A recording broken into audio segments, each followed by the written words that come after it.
Personally, I think if God wanted everybody, like they say, everybody, God wants everybody, you know, he would have also gone to Egypt to give them the 10 Commandments too. But no, he only gave it to Moses and his people.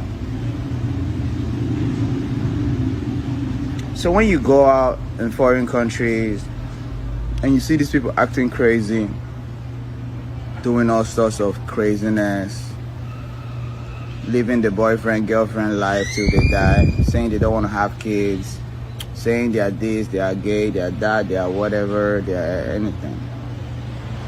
Just know that this commandment wasn't given to them. They have. Are you paying a hefty monthly fee to your email marketing platform? Most email providers get expensive as the number of subscribers increases. Making it worse, the email deliverability still tanks after a while. But you can send emails at a fraction of the price by using your own SMTP server. There's a platform which allows you to connect your SMTP server to send marketing emails at an affordable price and outstanding email deliverability. Whereas most popular platforms charge $199 a month for 10,000 subscribers. If you're not tech savvy, don't worry. Set up step-by-step tutorials and great support to get it up and running. For a limited time, you can buy a subscription for a one-time fee.